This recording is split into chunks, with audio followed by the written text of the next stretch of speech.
Hi, Sean Kosofsky here, the Nonprofit Fixer, and today we're going to be walking through my insanely popular board fundraising worksheet. This is for any nonprofit with a board of directors that is fundraising, so public charities, not private foundations, not associations, but nonprofit public charities in the US especially, who have boards of directors that you want fundraising or boards of trustees that you want fundraising. This tool I developed over years and years and years, working with different boards as a consultant, as an executive director, or being on the board. And I'm just so excited to walk you through how it works. So, if you were to download this tool, which you can get down below in the description section, of course you'll see this home page, the first page, but the real meat of the tool is down here. Essentially, when you are engaging a board of directors around fundraising, we get a lot of this wrong in the United States. Very often, nonprofit leaders are setting the lowest possible standards for building their board. They just want 10 people who can make 12 meetings a year, not fight, not argue, maybe not even do much work, but don't get in the way. It's a very, very weird system.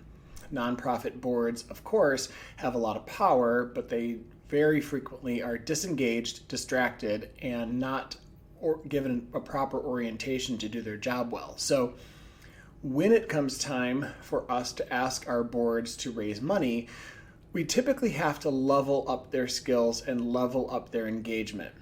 The board fundraising worksheet is a powerful and effective tool for those who want to get their board active, and it does use a little bit of peer pressure and social psychology to get them fundraising. So we're going to walk through how this works today. The Board of Directors fundraising worksheet, in principle, is a voluntary document that you as a board chair or executive director could distribute to your board in advance of a meeting or during a meeting. And how I like to use it is to ask everyone to read it, fill it out, and turn it in front of each other. If you have a virtual meeting, you can still have everyone submit it while they're all live to either the chair or to the executive director.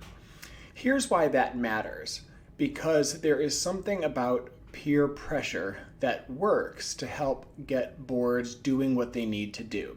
So if I'm on the board and I see 6 other board members all turning in their board fundraising worksheet, I'm more likely to turn mine in.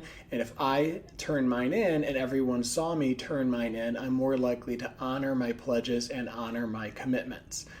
Also, the form itself is laid out like a plan. We know from social psychology that people are more likely to follow through on things when they have a plan, and they're more likely to follow through when they sign a pledge. So all of these different factors are coming together: peer pressure, pledging, plan writing. But also, if you just walk into a meeting and ask your board, hey, can you come up with some ideas for fundraising, you're going to get silence or some bad ideas. So the board fundraising worksheet is designed for you to give a pre-written, pre-selected list of fundraising activities that are pretty appropriate for small nonprofits, and distribute that to your board and say, choose from this menu.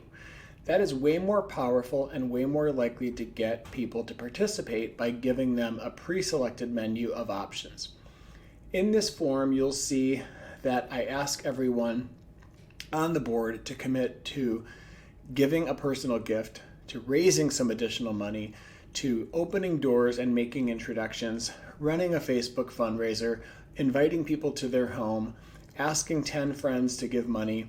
All of these options are on this list. And as you go down the list, there's additional options, and you can customize this for your nonprofit to see what is a good fit for you.